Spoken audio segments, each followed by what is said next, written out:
and welcome to Knit Tea Live After Hours. And I meant to go text that I was starting or tweet that I was starting, and I tweeted to the wrong place. So real quick, I'm going to tweet to the right place that I've just started. Knit Tea Live After Hours. This is the first time we're doing this. And yeah, I see that I have one person already here. So welcome everybody who's able to join live tonight for this special Knit Tea Live. Or if you're watching on the replay, that's awesome too. However, just started Knit Tea Live. Sorry, I gotta text this. I was rushing. I'm amazed I actually got this started on time. Oh my God. Can I? Yes, I can. Okay, there we go. So welcome to this special After Hours Knit Tea Live. I have my wine tonight. I am drinking a Cabernet. Lovely. It's called Distinction. I think we got this one at Trader Joe's. It is not from a can. It is from a corked bottle. I do actually drink quality wines. Hello, Mr. Me. Welcome. I'm so glad you're here tonight. So yes, why is this even happening? Well, first of all, let me just tell you, actually, let me point out the new background. Yes, I've changed up my background. I have been very unhappy with my background for a long time. If you want to know the truth, what has been hanging on my walls from the beginning of Carrie Craft Geek has been dollar store shower curtains. Yes, you can get really cheap dollars, like really, really cheap. I mean that every sense of the word of cheap. You can get really cheap shower curtains at the dollar store, and that's what was lining my walls because I didn't like all of this green, but I finally got tired of it, and I made some changes. All right, very excited about them. But I also, for tonight, put together an outline. So I welcomed you. I drank my wine. As a reminder, if you are watching live or on the replay, please make sure that you give this video a thumbs up. If you are watching live, Super Chat is on.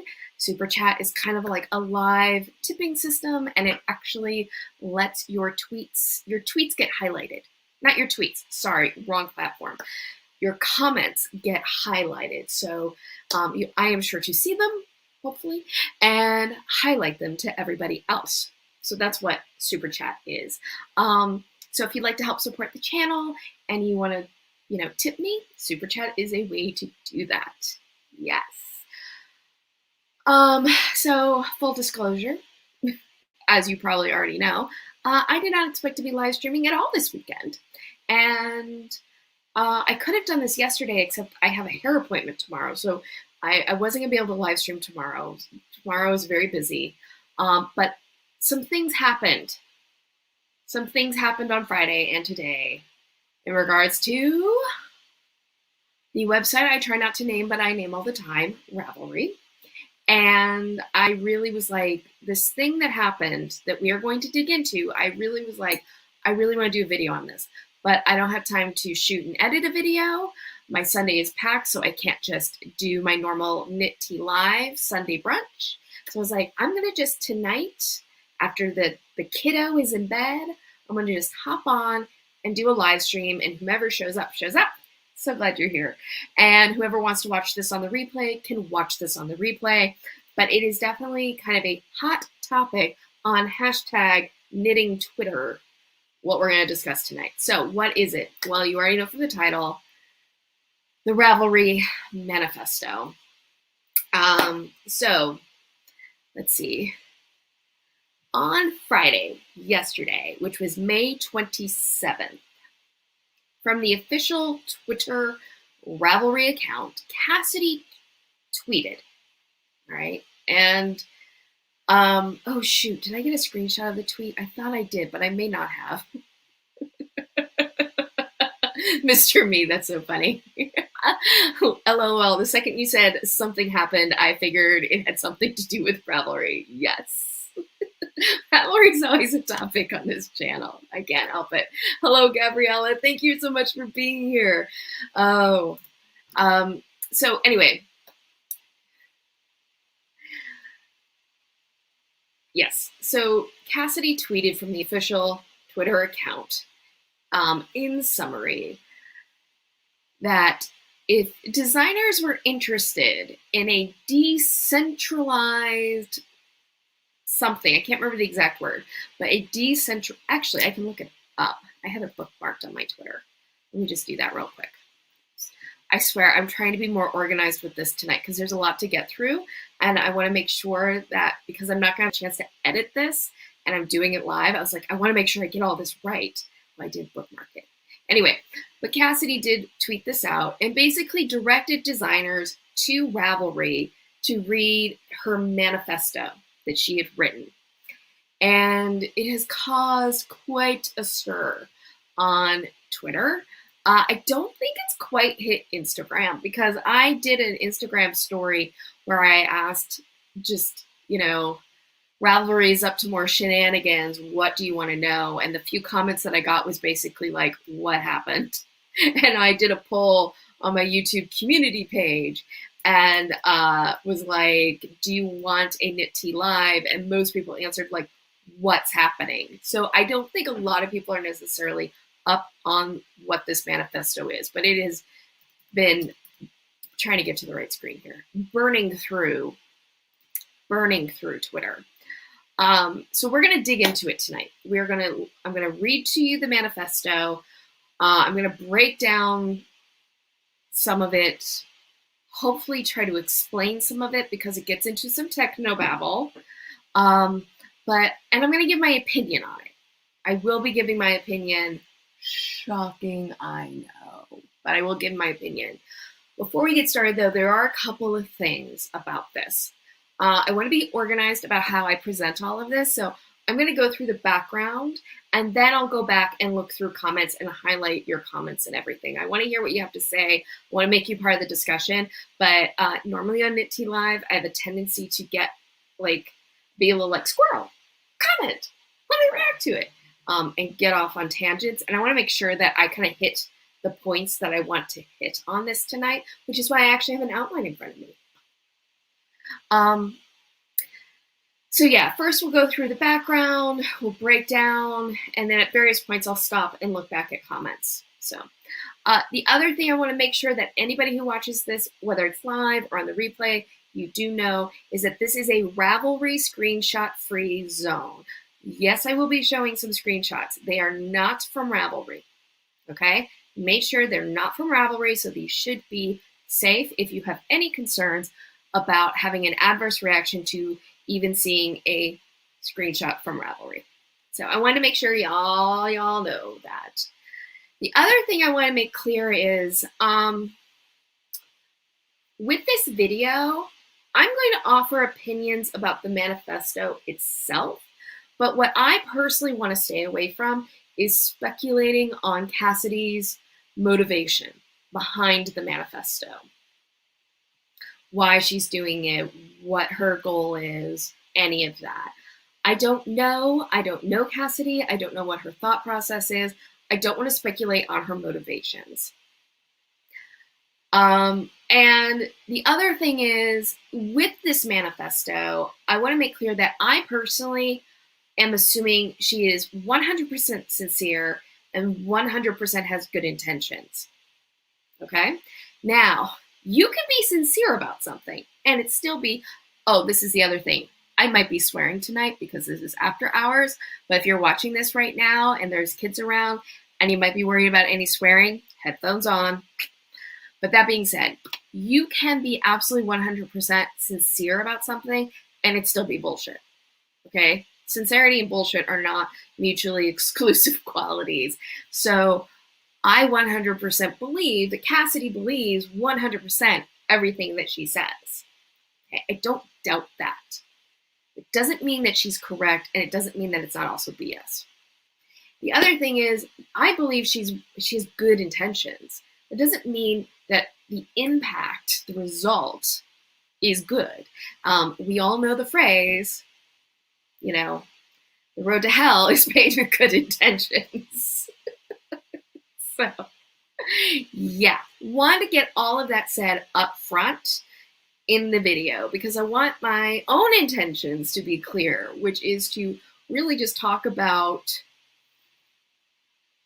how I interpret the manifesto and how I think that this is another example of how we have a real disconnect between what they wish it were, what the realities of Ravelry is versus what they wish Ravelry was.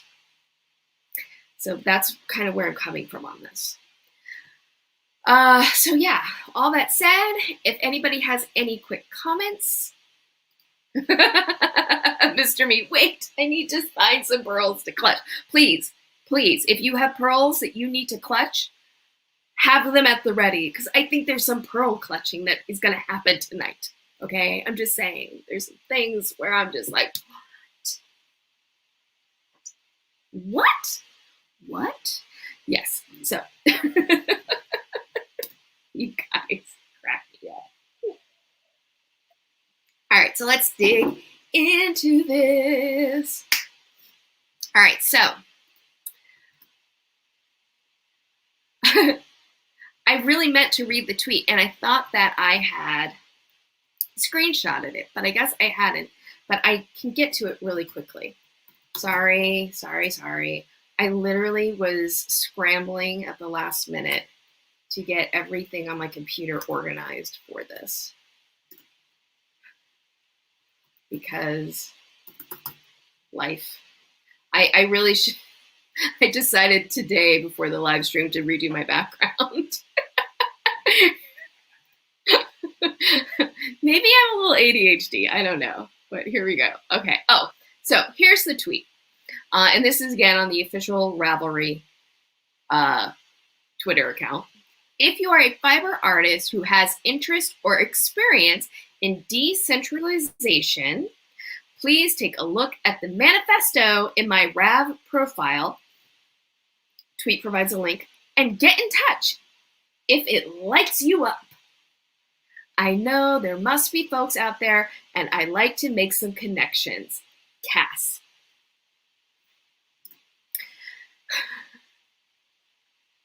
Interesting.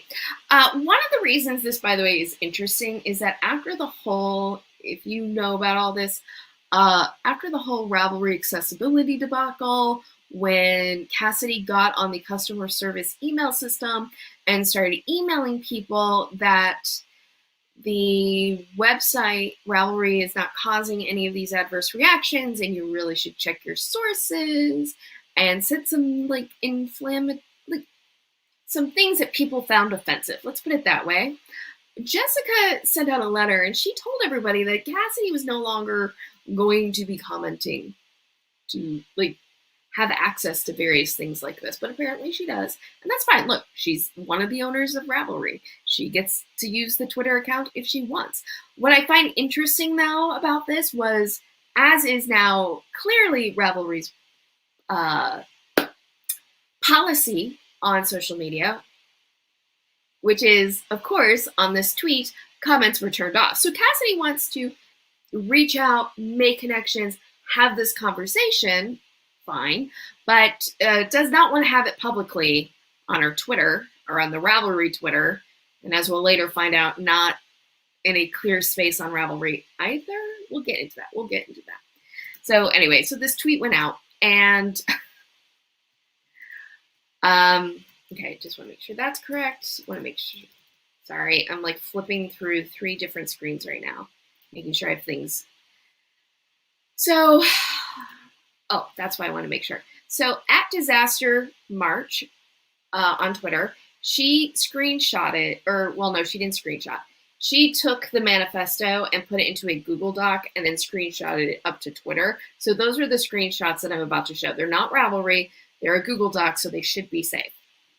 And with that said, let's bring up the first part of the manifesto, because I'm going to start off by just reading it. A manifesto. I love that start. A manifesto.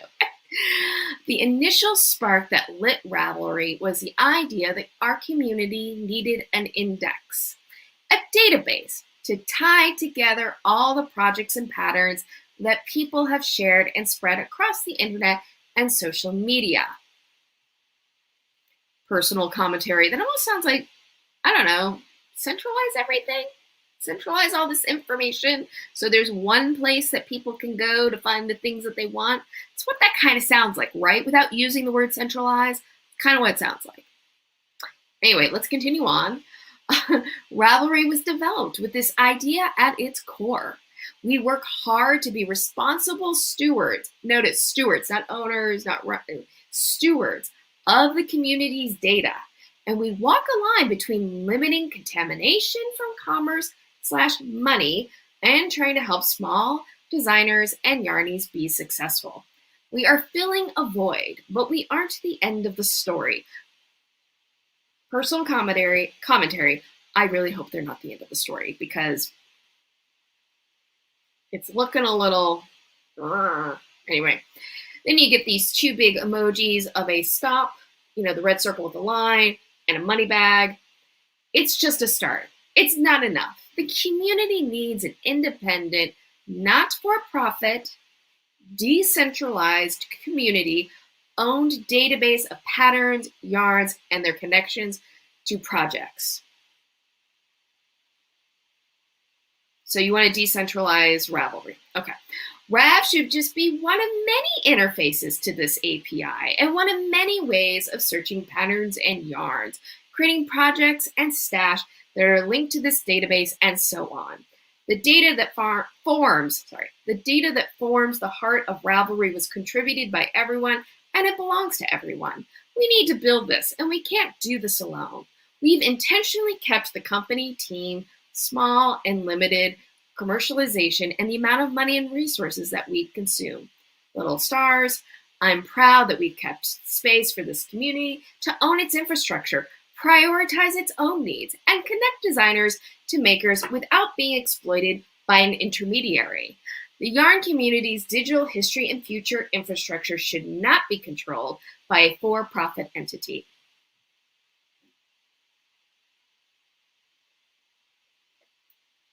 Any thoughts so far? Anyone feeling like, huh? Oh my gosh. There's so much I feel like that just needs to be unpacked in that initial statement. But if you want to know the truth, that statement isn't even the thing. It's not even the thing that everybody has been really talking about a ton on Twitter. It's really kind of the next thing, a couple of things I'm going to bring up. So there's this quote from Tim Wang, I hope I'm pronouncing that correctly, called the subprime attention crisis. I'm not going to read that. Then there's this like nerd emoji. Hi nerds. Did you all know that all of Ravelry's pattern and yarn data, advanced search, and more is available via the Ravelry API?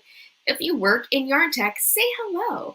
We are not competitive and we will happily support and work together with anyone in this space. I would love, assist in fostering an open and supportive ecosystem of businesses any way I can. Ravelry's backend is built with MySQL, Redis, Ruby, and Manticore Search. Which, if you are into database management, that probably means something a lot to you, but I'm not. Anyway, and then the last part, the last screenshot from the manifesto, it's a very short manifesto, is a emoji. As the crypto this is the part, by the way, that got all the talk on Twitter, like so much talk on Twitter, and understandably so, but let's read it. As the crypto ecosystem matures, might we be able to use NFTs to create ownership of digital patterns that is not tied to a platform? Points of sale like Ravelry could provide buyers with the downloads as well as a token, blessed by the designer, that could be used to transfer or exercise ownership of a digital pattern across a variety of platforms and formats. This isn't yet feasible for low-priced digital goods, but it will be someday. So that is the manifesto. Mr. Me, did that say anything? It does kind of feel that way, right? It does feel like it's a lot of words saying a lot of things, but not really saying any of them. But actually, I do. Rachel Berryhill just popped up. Huh? Yes, I know. This was part of the reason I wanted to do this live stream, is because I think that this manifesto has a lot of technobabble in it that can make you just, your head spin. Be like, NFTs, APIs, decentralized. That's kind of self-explanatory. But what? It makes no sense. But I'm here to kind of, in my layman, not a coder, not a developer, I'm just somebody who really likes to Google things, has kind of like dug into some of this to try to understand it myself. So I'm going to break down my interpretation. This is an interpretation. I am not going to claim that this is any way definitive. I might be misinterpreting some of what Cassidy is trying to express. This is my interpretation and my critique of this statement. So yeah. Oh my God, I'm gonna need to drink another glass of wine here. Well, another sip. I'm not gonna drink a whole glass like in one gulp, because that would be a lot. Anyway, I gotta get back to my notes. There we go. Okay. So again, as we go into this, I assume good intentions. I assume sincerity. I am not going to speculate on motivations. Okay, cool. I got this. So this is, like I said, my layman's perspective on this manifesto. So the first part of it, I think the first 3 paragraphs is, if you've been following Ravelry for any amount of time, it's really kind of their mantra all the time, which is, we don't want to be a business. We're just a community. In fact, last year, I'll put a link to it in the description after I finish up the live stream. In fact, after the live stream is over, I'm going to put a few different links to resources to kind of help explain some of this stuff. But one of the things with Ravelry, and again, this is my interpretation, but I wrote a blog post about this last year when the whole accessibility thing came up, which is, I think the powers that be at Ravelry see Ravelry not as a business, but as a community they've built, and the business is just a side hustle to support the business. If we're going to use a metaphor, because I love a good metaphor, because at my heart I'm a writer, I think they see this as sort of a yarny digital commune, and in order to keep the commune sustainable, it's like, well, okay, sure, we gotta harvest some honey and sell that honey by the roadside so that we can pay our property taxes. But we're not a business. We're a commune, okay? That's how I feel like Ravelry sees itself. All the ads that they sell, the fees that they charge to designers to sell their patterns on their platform, to have these storefronts, all of the stuff they do is just honey that they collect to sell on the roadside so that they can maintain the community. But that is, they're not looking to profit off of it. Okay, fine. You're allowed to have whatever business model you want to have in life. And if your business model is a zero growth, zero profit business model, that's totally legitimate choice, but you're still a business. Okay. all the other stuff aside, Ravelry is still a business. What I think is interesting, and this just occurred to me as I was reading this, and I didn't catch this the first time I read the manifesto, is that Cassidy sees the database that is at the heart of Ravelry as actually a separate asset from Ravelry itself. And the reason I find that, and she sees Ravelry, the website, as an API to that database. This brings up the first technobabble term that I'm going to now explain to you, which is, what the hell is an API? API, gotta remember the acronym stands for Application Processing Interface, something like that. Basically what an API is, on your phone, you might have Facebook on it, you have YouTube on it, you click on YouTube and you see your videos. That application is actually an API. It is the thing that allows one application to access aspects of another application, if that makes sense. So in a way, it's like the best metaphor I kind of heard explain what an API does is if you learn how to drive a car, you know, you have a car and inside that car is an engine. You don't have to know what that engine or how it works does, but you can get to the car and someone can teach you, like, this is how you get into drive. This is how you press on the gas pedal to go forward. This is how you press on the brake to stop, right? That's the APIs, the directions that tell you this is how you can run this car. And you don't need to worry about all the engine-y stuff. Does that make sense? So that's kind of what the API is. An API is a direction. It's a manual, if you will, almost. But it's an interface. It's kind of an intermediary interface. So the database, Cassidy clearly sees the database as one entity, and then the website of Ravelry is the API, so all of us can have access to that database. There's something really funny to me about this, and this has to do with the decentralization contradiction, as I call it, because they say right up front, they wanted to, before Ravelry, people had various blog posts. It was all over the web. You just had to kind of stumble on things. People would have blogs for their projects. Those were their project pages, and they would be in a web ring. So you could be on one blog, and then you could click next on the web ring, and it would take you to another blog. And that was kind of how you could discover new blogs.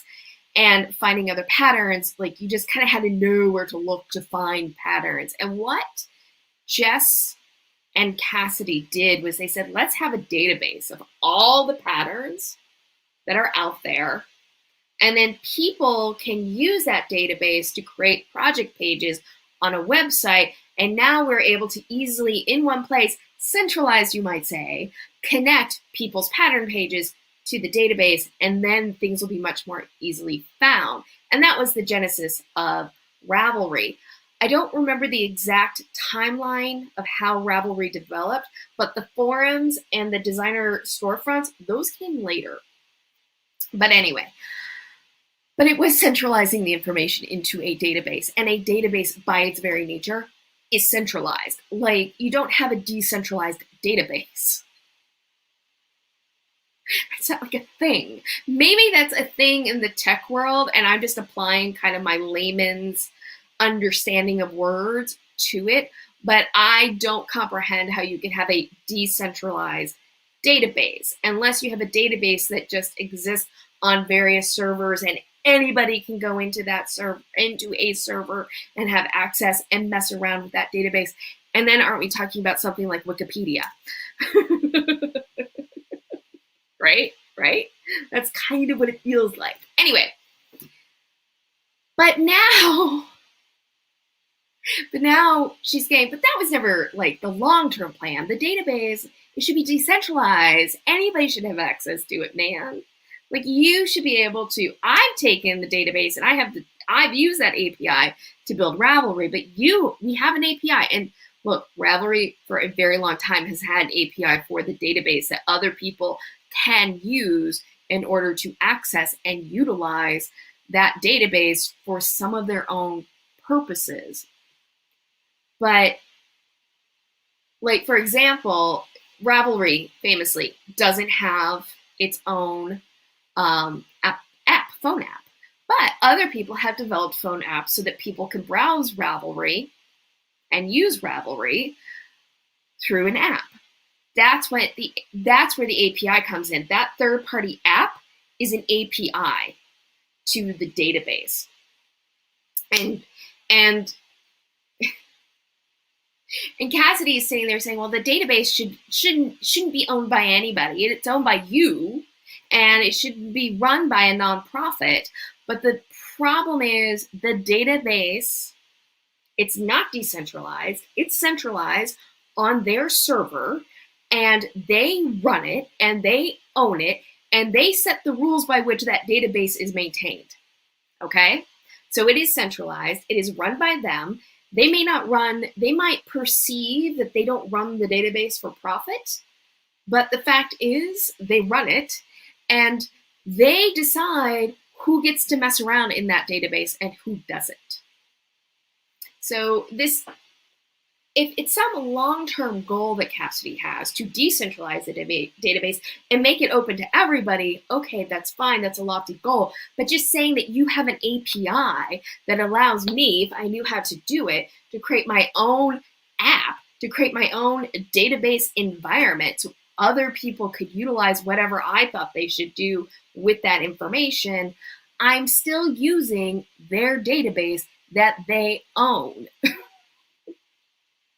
Does that make sense? Because at the end of the day, Ravelry does, at the end of the day, maybe it's not the website Ravelry, but at the end of the day, Jessica and Cassidy own that database.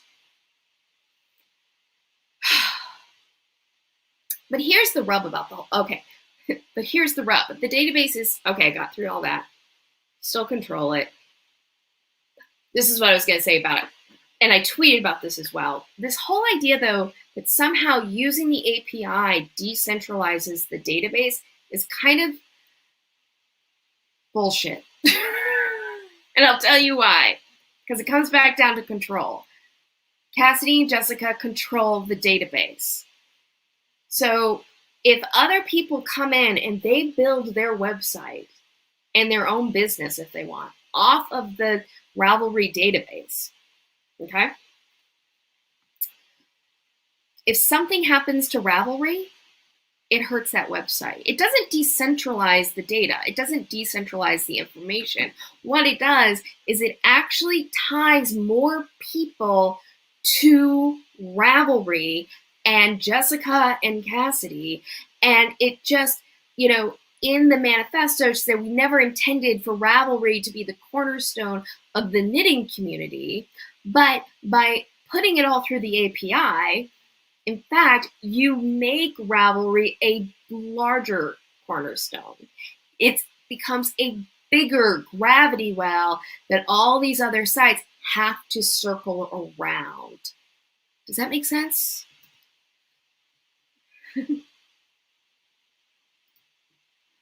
Mr. Me, that's like Webster saying everyone owns words. Exactly.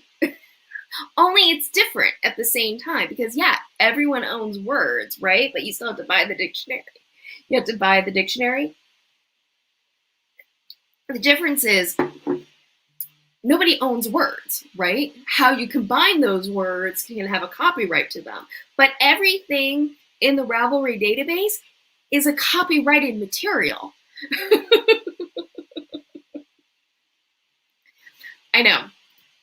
But it's funny, this all made way more sense in my head before I started breaking it down. But my point being that at the end of the day, no matter how you slice it, no matter how you try to frame it, Cassidy and Jessica own the database. And they might try to make this distinction between the database and the website, but it's kind of a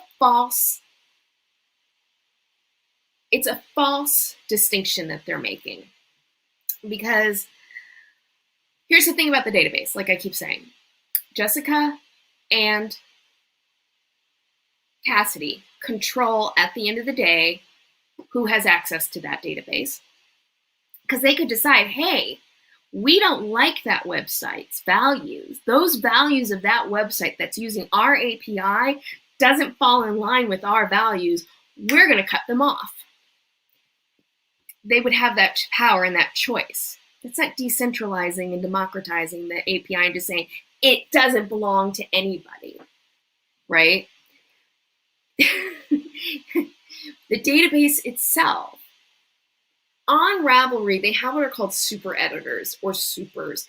And these are people who have the power to go into the database and basically maintain it. They help maintain it, they edit it. Some supers are very good at this. Other supers are designers have some words for them and the choices that they make. The word that gets bandied around quite a bit is vandalized. But Jessica and Cassidy, they control, or they can control, who those supers are. Not just anybody with a Ravelry account can go in and edit the database. Anybody with a Ravelry account can add to the database, but you have to have a Ravelry account in order to add to the database. And guess what? Ravelry controls, at the end of the day, who's allowed to be a member of Ravelry. They can kick anybody off their platform that they want. And you know what? That's their right to do so. But that is still, that's not decentralizing power. Okay? It's not. It's not. And the other thing about the database, at the end of the day, Jessica and Cassidy can sit there and say, we don't own the database, it belongs to all of you. Well, all of us, we don't have stock in that database. And that database earns money, okay? That database is a valuable asset. And we know it's a valuable asset because Ravelry generates revenue from that database and the use of that database. And just because you say, hey, Joe Schmo, you can come in and use our database and make your own revenue stream, doesn't make it any less that the database itself is a valuable asset. And it's an asset that Jessica and Cassidy own. They can decide to shut it down, they can decide to sell it, they can decide to give it away, but they have the power to make those choices. They're not stewards of all of this information, okay? It's not an archive run by a museum. If Jessica and Cassidy don't want the database to be owned by anyone and have it belong to everyone, they could donate it to the Web Archive. They could donate it to a nonprofit organization. They could donate it to a university or a museum, anyone who they felt they could trust with the information. But they don't choose to do that, do they? And they're not even suggesting that. They're just kind of setting this lofty goal of it shouldn't be owned for a for-profit entity. But Ravelry, which owns it, is a for-profit entity. Okay? Let's break that down for a second. Now, I'm sure they'd say, we don't make a profit. Look how small our team is.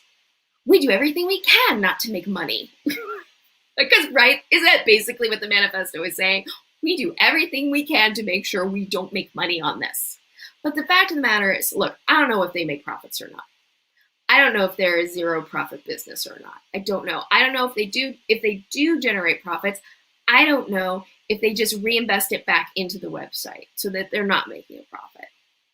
I don't know if they give their 5-person staff bonuses. I don't know. I don't know if Jessica and Cassidy are only drawing I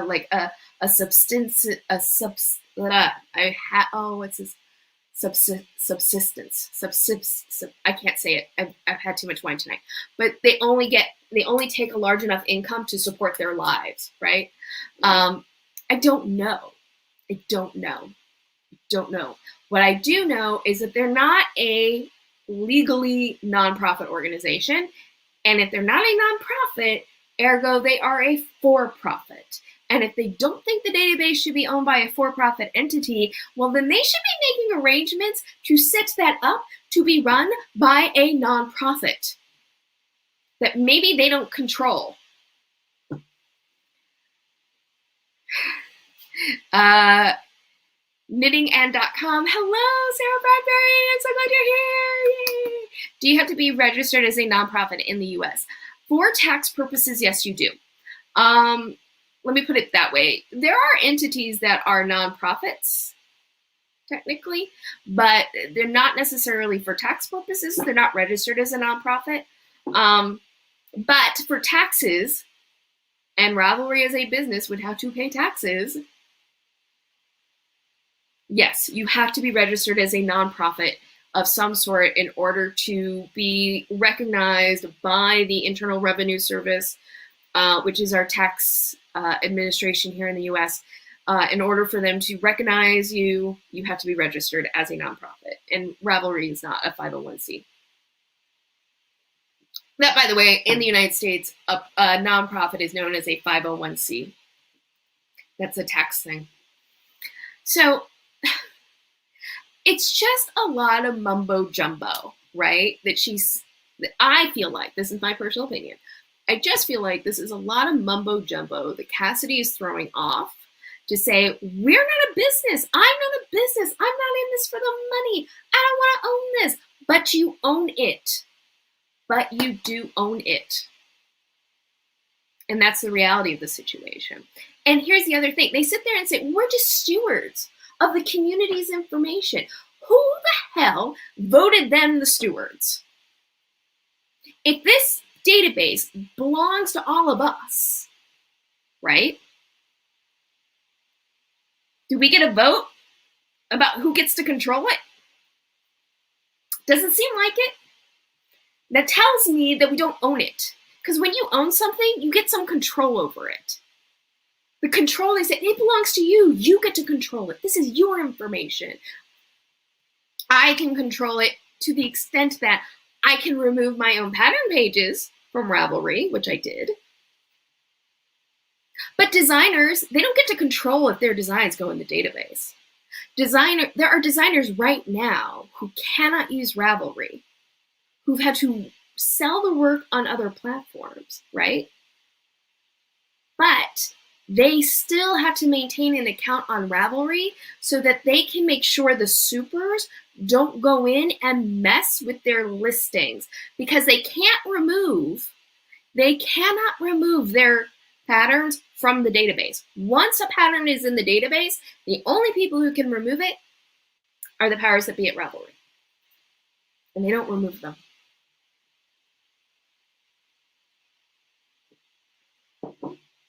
So, I mean, it's just like, how does that make any sense to say that you're stewards? No, you're not stewards, you own it. And you don't want to own it. And that's the weird part about it. And this comes to my point. It just, to me, again, this is my opinion, way the manifesto reads to me is not wanting to take any responsibility for what Ravelry does. And many people are reading this manifesto in relation to the accessibility issue.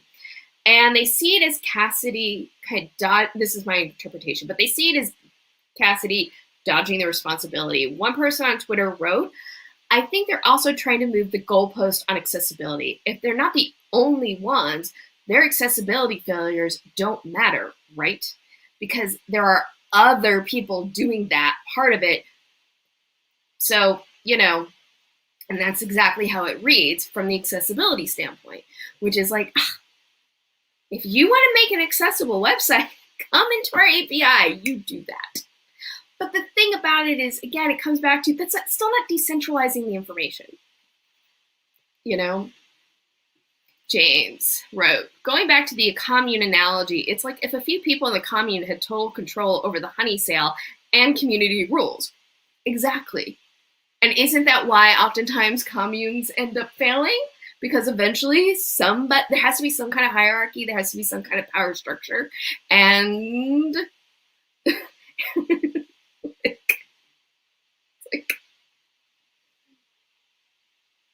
but that's exactly what it's like. But it's like somebody has to be in charge, and somebody is in charge, but they want to pretend they're not in charge. They want to pretend like, I'm not in charge. This is open to everybody, but you can't do that. You can't say that. I'm going to kick you off my commune. I don't like what you had to say. What?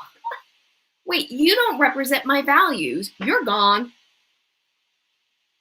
That's not belonging to everybody. And look, don't get me wrong. I think when you have a business and you have a website like Ravelry, you have a responsibility to set community standards and decide what the values of the community is that you are building. There's nothing wrong with that. But also, this just hit me. There's something so egotistical about going, we're the stewards of the fiber community's data. First of all, you made yourself the stewards. Nobody appointed it to you. You made that role for yourself. And hey, look, full credit for building the database. It's a great database. I'm not going to take anything away from Cassidy in terms of the creation of that database. But you created that role for yourself, and now you want to act like you're not in that role. knitting.com and .com. Even just in terms of the database entries, the rules change all the time. Yes, they do. And they're nebulous. And who the hell knows who's even forming those rules? Oh God. This was the line. This was the line that freaking killed me when I started reading through the manifesto more carefully, getting ready for this live stream. By the way, this live stream is going to go as long as it goes, as long as I have anything to say. I'm not like putting a time limit on myself because I got a lot to say, and I'm just going to say it all. But now that I've said that, this quote, "I'm proud that we've kept space for this community to own its own infrastructure."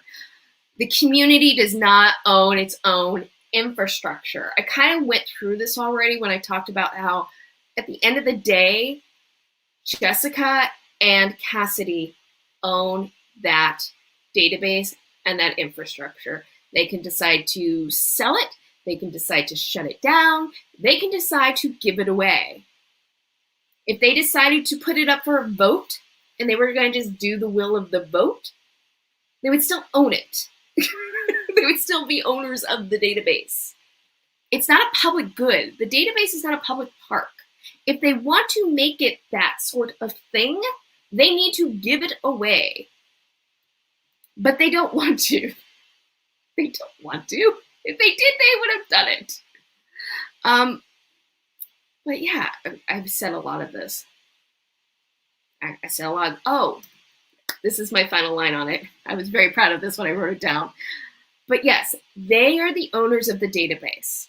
The community does not own it. Everyone in the community is a volunteer. They own the land. In a commune, someone's got to own the land. There's deeds on a property. Their name is on the deed. They own it. And then they want to sit there and go, oh, but we are so benevolent. We don't want to own it. We don't own it. It's yours. But you can't do this with it. And you can't be on it. We're not going to have your thing in our database. And again, I don't actually have a problem with that. I appreciate having standards and having values and standing by those values. I think those are important things. But if you're going to take that tact, then you have to take responsibility. And to me, again, I'm not assuming any motivations. I'm just saying the way it reads to me is like, I'm not responsible. I just created a thing and now it's its own thing, but I'm just here. I'm just a cog in the wheel. But no, you're the wheel. So I'm throwing out all the metaphors. I'm mixing all the metaphors tonight. All of them. Okay. This is the other thing. The yarn community's digital history and future infrastructure should not be controlled for a for-profit entity. I went through this already. Subsistence. That's the word I was trying to say. The problem is that Ravelry, which controls the database, is a for-profit. They make, like I said, I don't know if they make profit, but it is a for-profit. Okay, so I think that's really everything I kind of needed to say about the first 3 paragraphs. I hope that was clear. I know I was probably kind of ranting. If anybody has any comments they want to make, questions that they have, reactions, I'd love to hear it. I want to hear it. I'm proud that I make space for the community to have a voice on my live stream, because I own my live stream. I have the copyright on it. I own my live stream. I am responsible for it. I'm telling you that right now. I love you all. I'm so glad you're here. I so appreciate that you're all here, but I own my live stream. I take responsibility for it. All right. So let's get into the NFT. This suddenly knitting Twitter, everyone is becoming an expert on what an NFT is. So let me guess that you don't know what an NFT is. Well, let me try to explain it as best I can as a non-cryptocurrency person, but just someone, again, who reads a lot on Google. NFT stands for non-fungible token. So what's the F is fungible. F is for fungible. And So fungible. So fungible, I guess in terms of like finances and stuff, something that's fungible is something that's basically not unique. Like if I have $10 and you have two $5 bills and you give me your two $5 bills and I give you my $10 bill, those are the money that we just exchanged is fungible. It's the same amount no matter what, right? It's just the same thing. And the same thing is true with Bitcoins, cryptocurrency, that sort of thing. A Bitcoin is considered fungible. Each Bitcoin is not a unique entity of its own value. A non-fungible entity is something that's unique, right? So one of the metaphors I read on this that I thought was pretty good metaphor was like trading cards. If we trade trading cards, my trading card might be more valuable than your trading card, and they are clearly different trading cards. Okay? So that's a non-fungible item. So somebody went there and they said, okay, there's all this digital art out there, right? Anybody can have access to it. Anybody can, like if I right now drew a doodle and put, sorry, I gotta read this. Mr. Me, milk, fungible. iPhone, definitely not fungible. But if I were to right now draw a doodle and I put it up on the internet, on my website, everybody can see it, right? Y'all can see it. My blog post is a good example. I write a blog post. Anybody can see my blog post. You can read my blog post for free. It's not behind a paywall. I could, if I wanted to, say, you know what? I'm going to create an NFT, a non-fungible token for my blog post, and I'm going to sell it to you. And now you get to own that blog post. Well, you get to own the NFT anyway. So now you have ownership of this NFT. And what does that get you? The ability to brag that you own my blog post. Pretty much. Anybody else can continue reading my blog post for free. I can decide to keep my copyright for my blog post. So there's a great quote in it.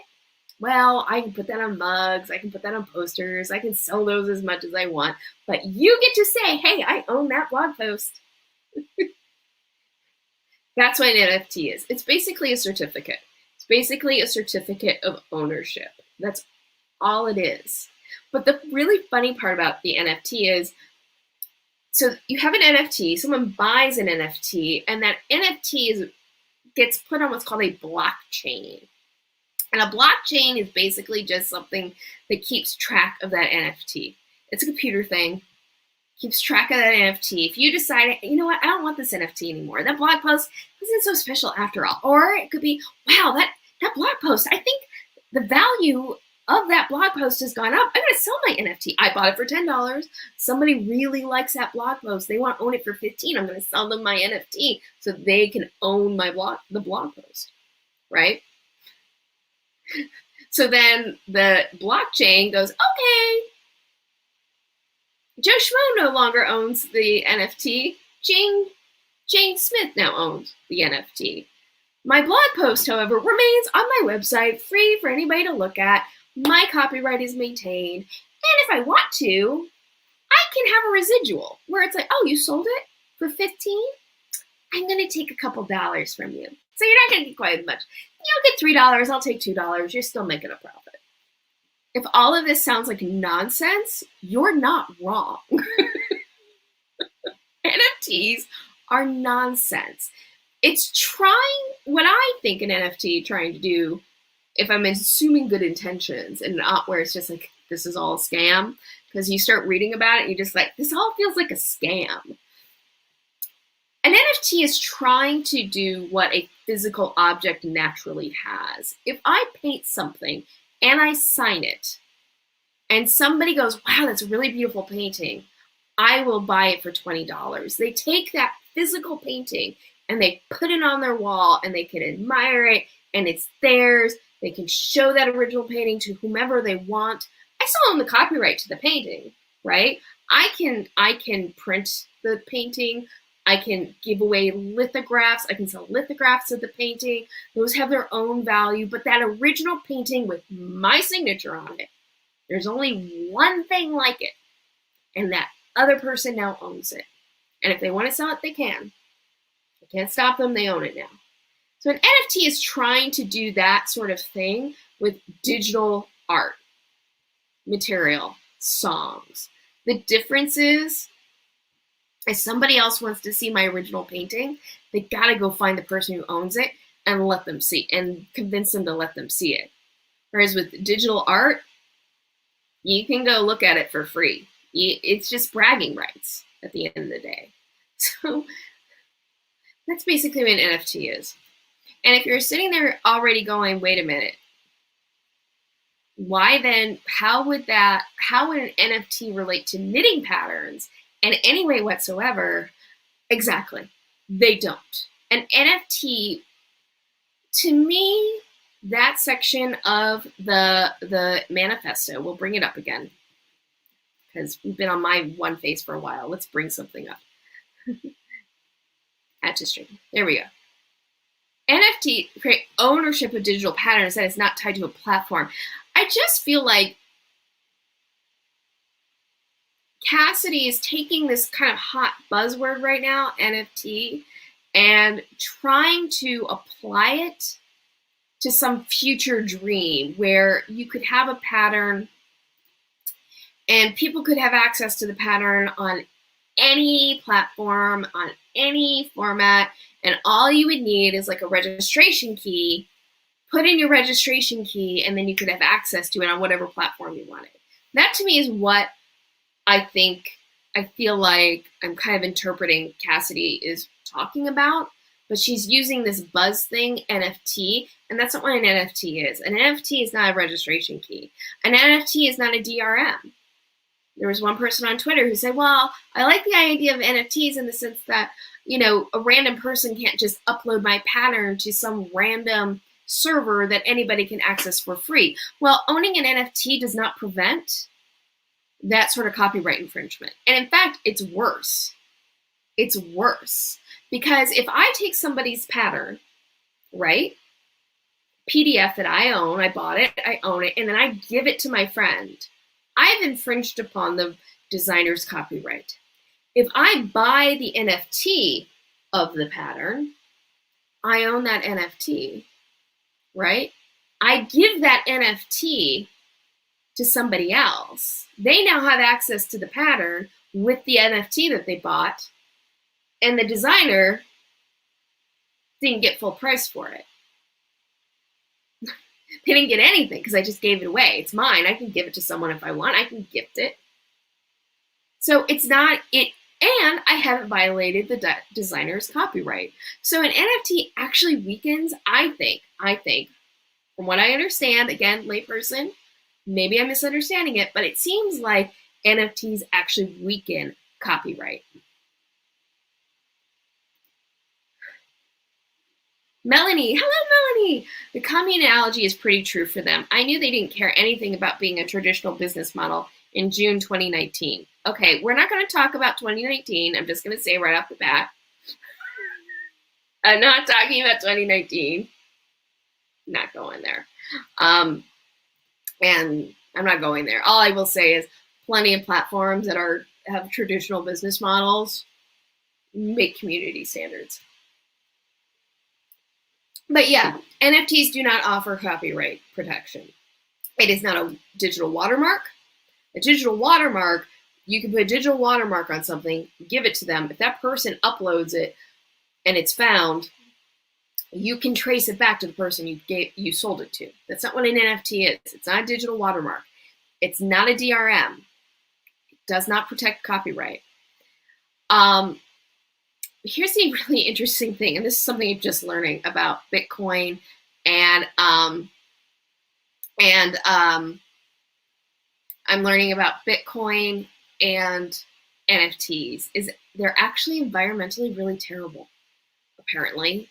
NFTs and Bitcoin require a tremendous amount of processing power. I didn't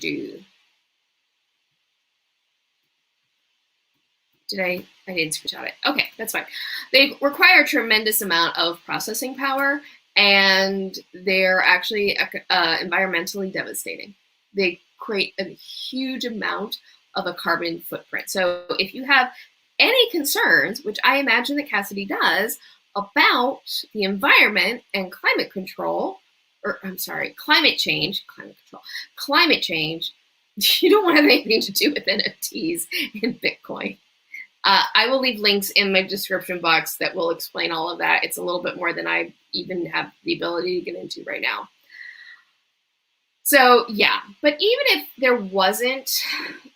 there was no environmental concerns with NFTs, NFT makes no sense for pattern designers, because pattern designers, the value of their pattern is not in having the original piece of paper with the design directions on it. That's not the value in it. The value is in the copyright itself and your ability to sell that pattern to more people. And an NFT does not provide that. It doesn't. And as I said to somebody on Twitter, there's not a huge market for secondhand PDFs. There's not a huge market for secondhand PDFs. So yeah, NFTs for pattern sales makes zero sense.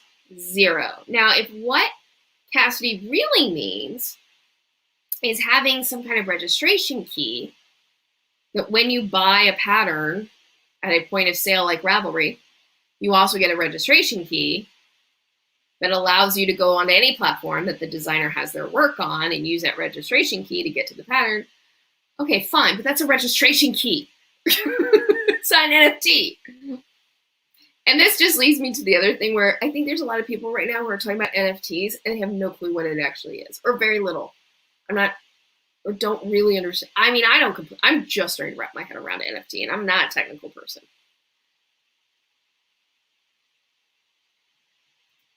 So here's my last thing that I'm going to say about, or I want to bring up about this whole recent nonsense with Ravelry. Ravelry. Cassidy said she wanted to have a conversation. She wanted to make connections. But how do you have that conversation with her? Just email her? Is that it? It's just a behind the scenes thing. I'm going to make this public manifesto to once again let the world know that I don't want to own anything, even though I own something of value. Where do you have the conversation? Because this happened. I want to make sure that I have the right screenshot up. Okay, I swear. Oh man, I hope this. Oh my gosh, I'm sorry. I'm trying to click. There we go. Okay. Oh, it's there. Okay. This was reported. So somebody on Ravelry, on the For Love of Ravelry board, opened up a topic about the manifesto, wanting clarification on what does this even mean, and this came up. And this is a quote from Ravelry, and I have checked it myself. I went on to the board so you didn't have to read it. And this is what was said. They shut the thread down. Because Cassidy isn't available to discuss this here, and since all discussion without her input is pure speculation, we're going to lock the discussion thread now.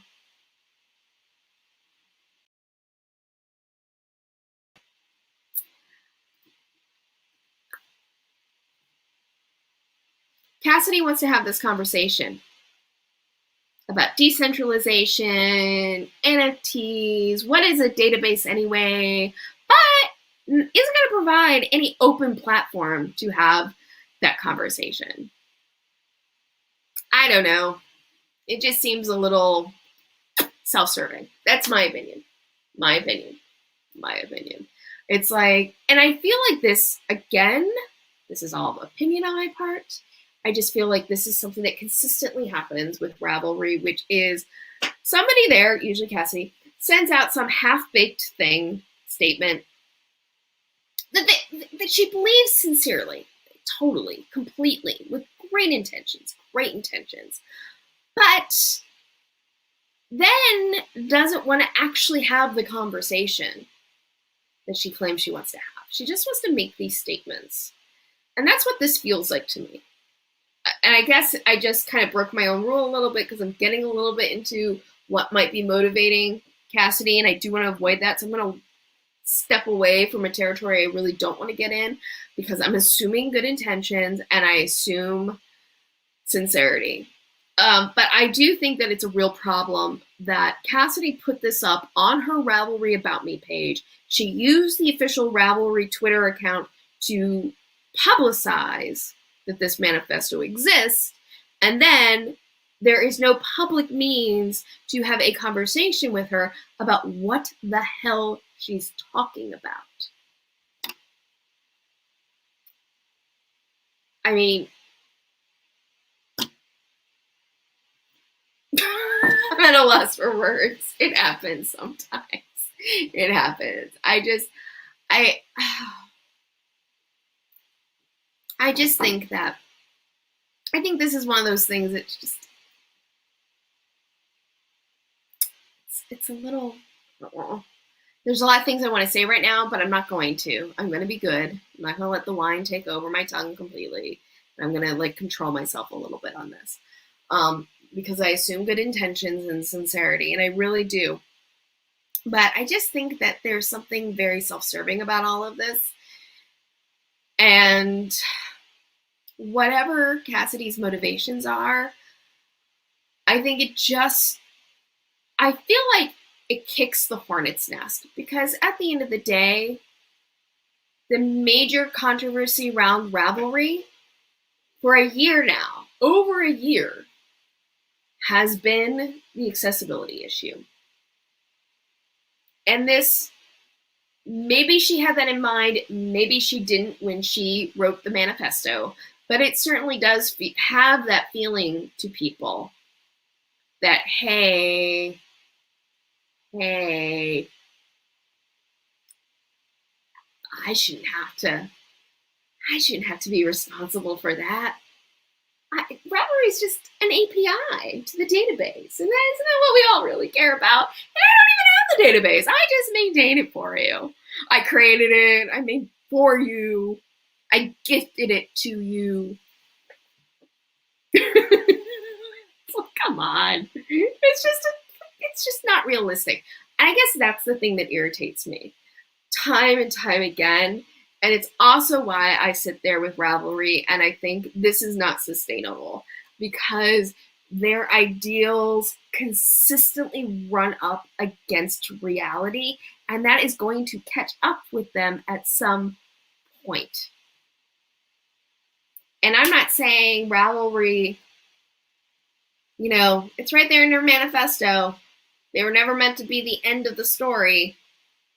And it's like, well, the next chapter of the story probably needs to come sooner rather than later.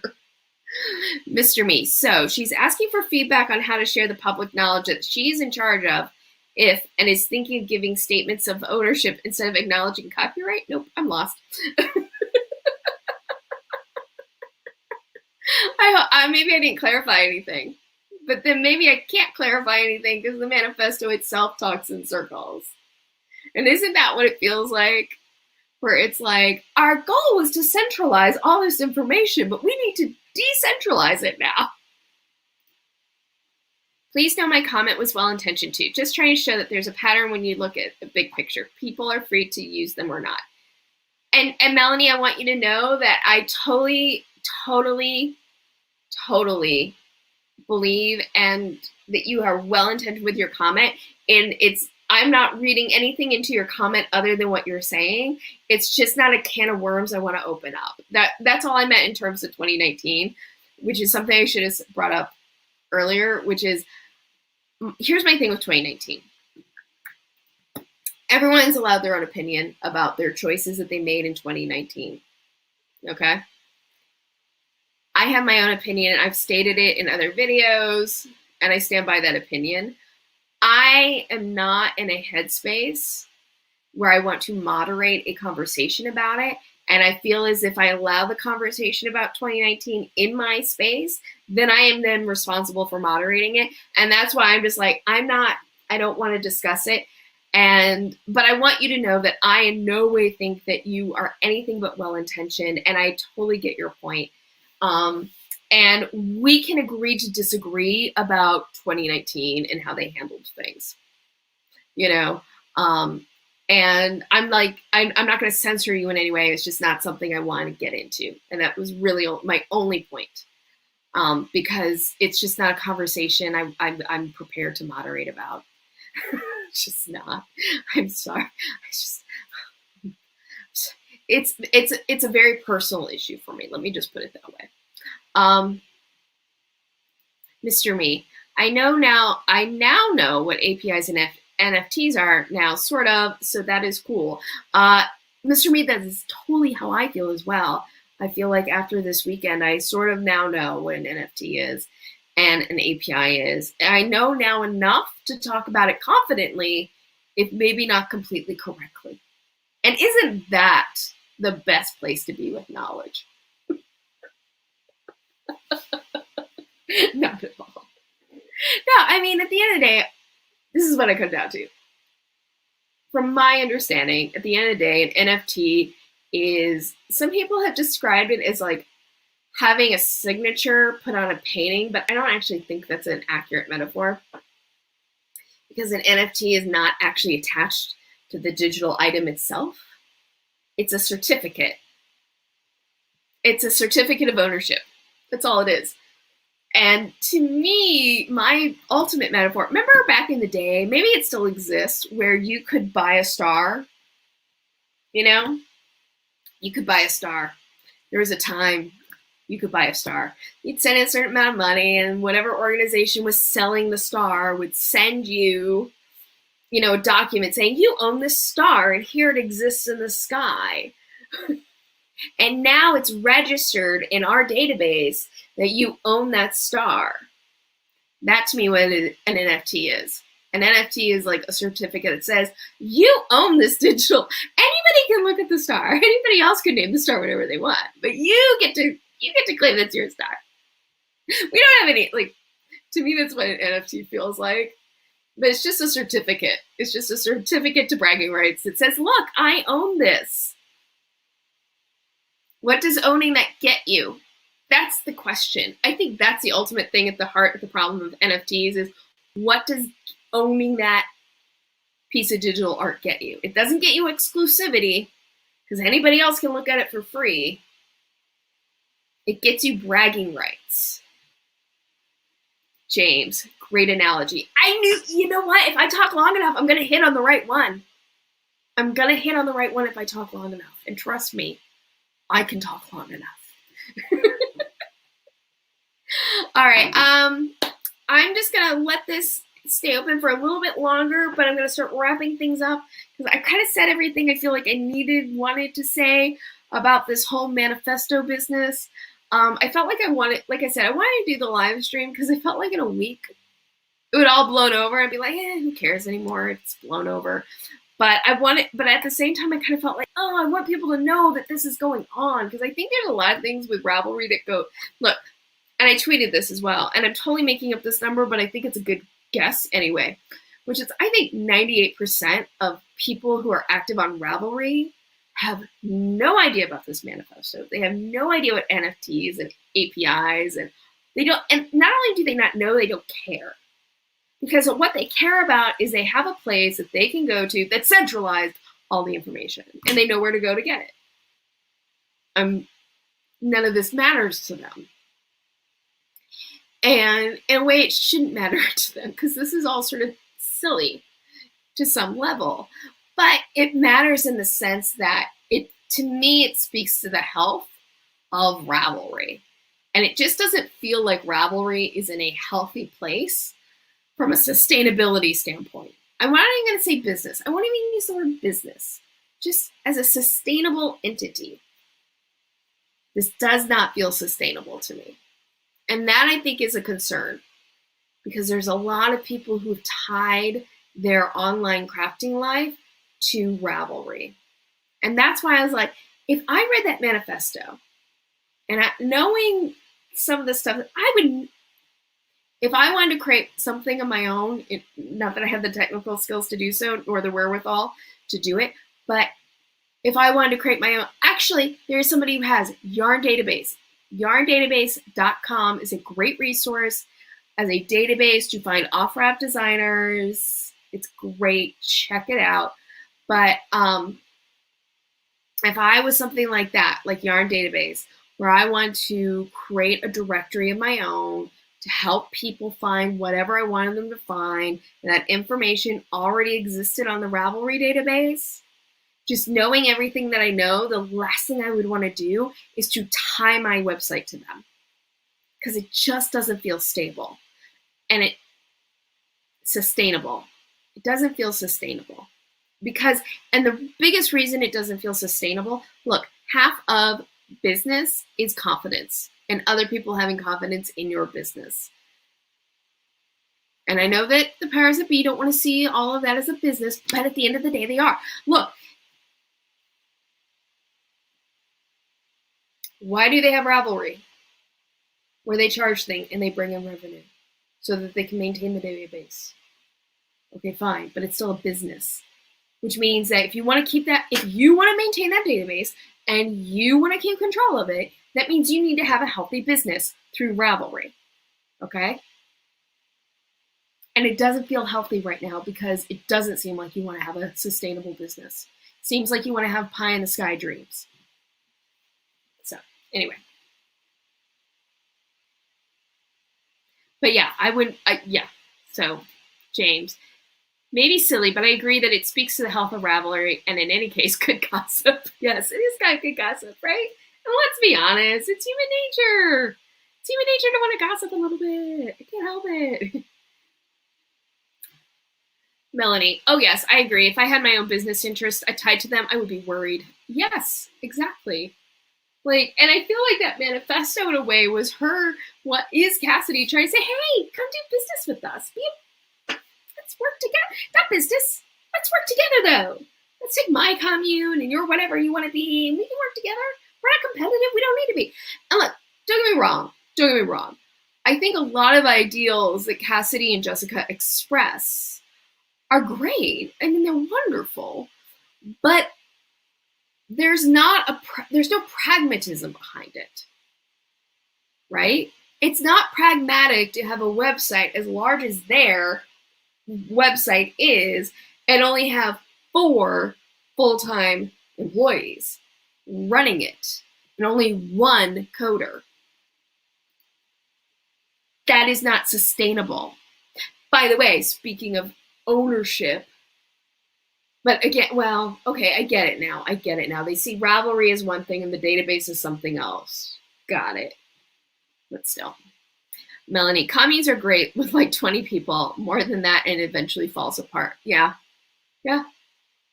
But you know, the thing too is, even with 20 people, they tend to fall apart eventually anyway, because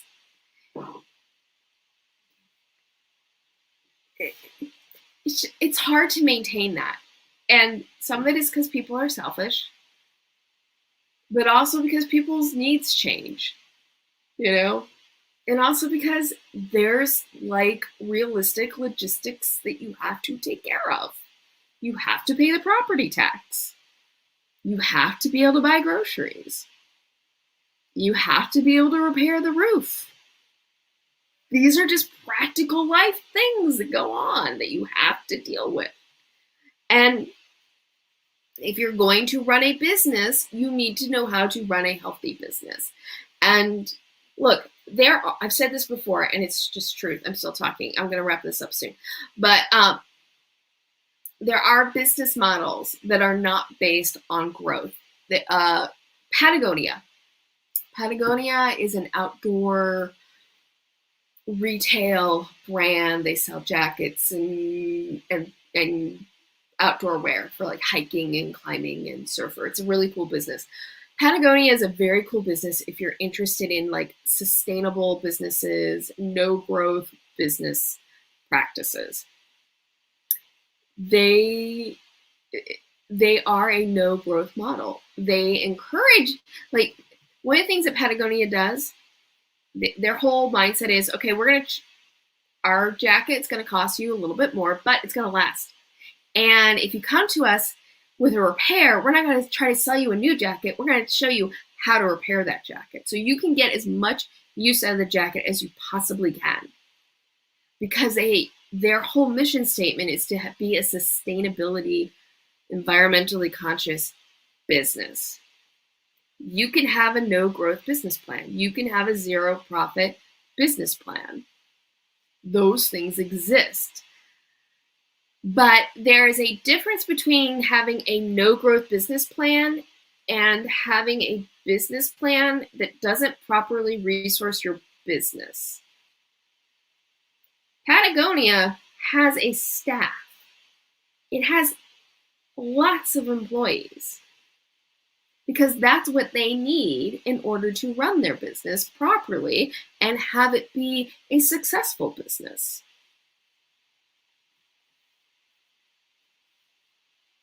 You're not winning because you keep your staff too small to properly run your business. That's not winning. It's just being stubborn. And the crazy part about it is they've created such a parasocial relationship between Ravelry and the community that there was and so much trust in Ravelry and what they had to say that a lot of people would happily charge more or pay more for ad revenue to help support the business if that's what they needed to do. But they're choosing not to.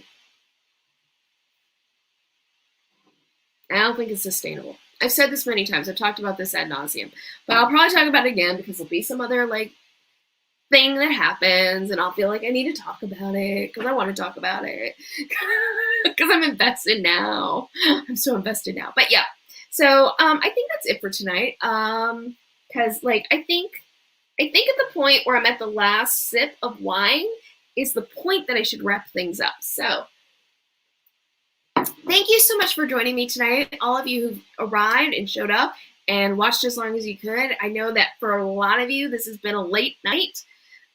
Sure, it's only almost 10:30 for me here in Los Angeles, but I know on the East Coast it's getting late.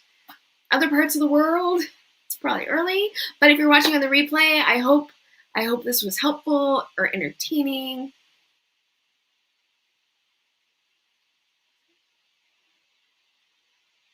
Oh, Yarn database. Here. Yarn, can I do that? Oh, I can chat that. yarndatabase.com. Oh, didn't work. But yes, it was yarndatabase.com. But so again, thank you so much for watching. Please give this video a thumbs up, whether you're watching right now or you're watching on the replay. If you're watching on the replay, make sure that you join the conversation. Comment down below. I do read and try to comment back on comments and be part of those conversations. Down in the description box, after I finish the replay, it'll take me a little bit, but I will have links to resources so that you can better understand API, NFT, various things that we talked about tonight. And also down in the description box, you will find my affiliate links because I have a business. But no, I have a website. Look, this is not free for me to do. I love doing it. I wish I could do it for free, but alas, it does take resources. So I do have affiliate links. If you click on one of my affiliate links, it will take you to a place where you can shop. And if you do a little shopping, I might then earn a small commission, and those commissions help support my channel and this community that I'm building. But not in a commune sense, in a real sociable community, parasocial relationship sense. Anyway, it does help support my website and what I'm doing here. So thank you so much if you have utilized one of my affiliate links. But please do not use my affiliate link unless you actually want to buy something. Like, don't buy something just to. If you want to monetarily help support the channel, but you don't need to buy anything, you can also buy me a coffee. And a link for that is down in the description box as well. Oh, thank you. I have to put this one up. Thank you very much, knittingann.com, also known as Sarah Bradbury on Twitter. She's one of my favorite Twitter follows. If you're on Twitter, make sure to follow her. But yes, so I did my plug for Buy Me a Coffee and my affiliate links. Is there anything else in terms of that? No. This was a surprise video, but I did have a new video up this Friday about utilizing 2 circular needles to knit in the round. So please check that video out. Give it a thumbs up. If you are joining me for the very first time, make sure that you subscribe, hit the notification bell, share me with your other knitting friends so we can keep building this community up. Next Friday, there will not be a new upload, most likely. But next Sunday, a week from Sunday, I should have a regular Knit Tea Live at the new regular time of 12 p.m. on Sundays. Make sure, again, to hit the notification bell so you can always keep up to date on my live streams and my uploads. You can also follow me on all of my social media to keep up to date on what's going on. You can find all that down below. And I think I got all my plugs done. Yes! Yes! So again, thank you so much for joining me on this evening. I hope that you have a wonderful rest of your weekend. If you are here in the United States, I hope you have a great holiday weekend. Tomorrow is the Indy 500. Oh my God. I'm from Indiana, by the way. That's where I was born. The Indy 500 was very big in my life. I was born in Indianapolis. And the Indy 500 is a big deal in my life. But I'm actually getting my hair done tomorrow, so I might get to watch some of it, but I gotta get my hair done. Oh my God, I gotta get my hair done so bad. Look at these grays. Look at these grays. Plus I need some, I'm just so ready to get my hair done. Anyway, that's everything. So have a great holiday weekend if you're here in the United States, or if you're on a holiday weekend wherever you are in the world. And yeah, as always, happy health and happy knitting or crafting. Bye.